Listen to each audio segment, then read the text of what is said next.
Your voice is not just words. It is your internal messaging system. And when you're not conscious of the story you're running in your mind, that story runs you.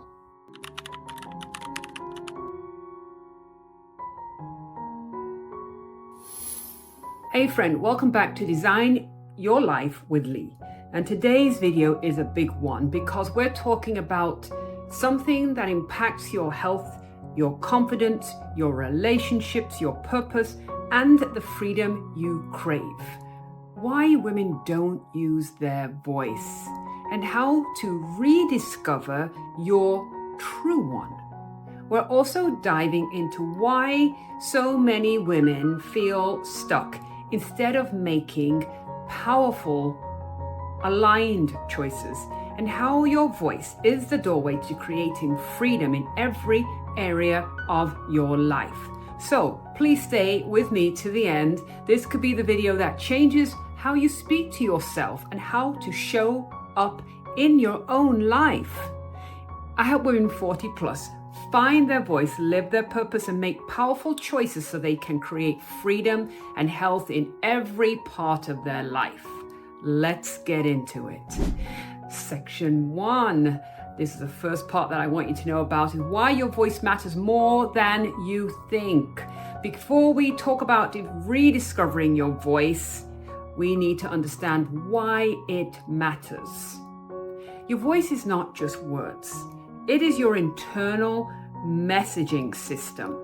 And your brain and subconscious mind are listening to you all the time, whether you speak out loud or not.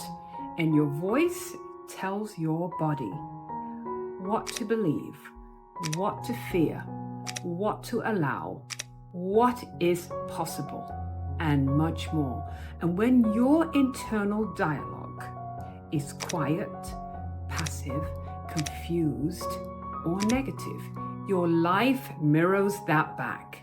And when you're not conscious of the story you're running in your mind, that story runs you. So let's move on. I want to talk about why women lose their voice. Let's name what most women were taught, shall we? Let's call it out. We were raised not to be vocal, not in school, not in our early jobs, not even sometimes in our own house, and perhaps not even in our relationships. We were encouraged to be nice, be polite, easy, agreeable.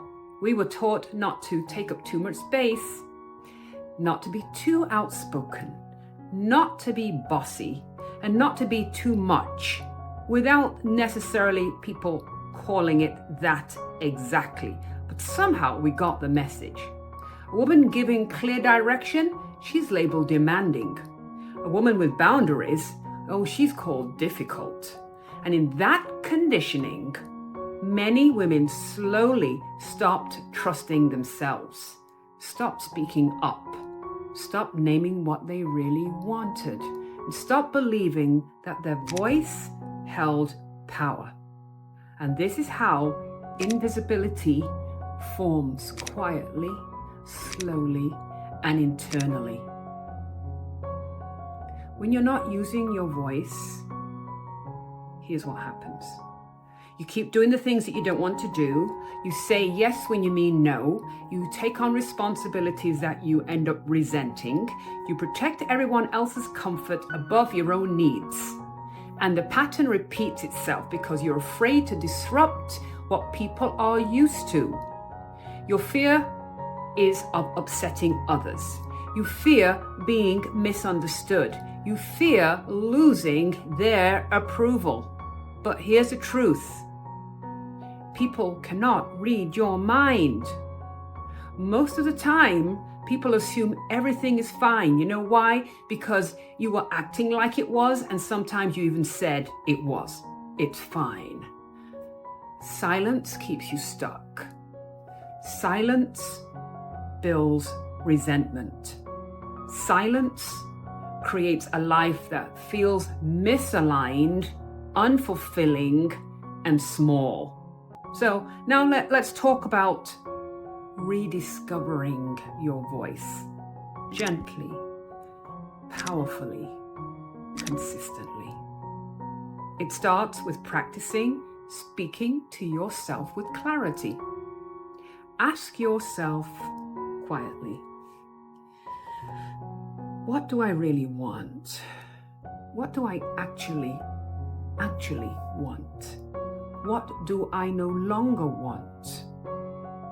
What feels heavy or draining? What is it? What feels aligned or energizing? Then begin saying these truths out loud to yourself first and then to others. Calmly, that's key, calmly, clearly, and confidently. You don't have to be a disruptor. You don't have to be loud. You don't have to be rude. You don't have to be obnoxious. And you don't have to justify your preferences. You simply need to express them. Start at home, at work, with the people who matter. Just explain what it is you want. Say, I prefer this. I don't want to do that anymore. Calmly, remember.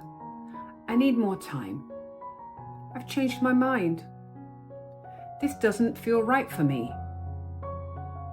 It will feel nerve-wracking at first because it's new, but over time it becomes more natural.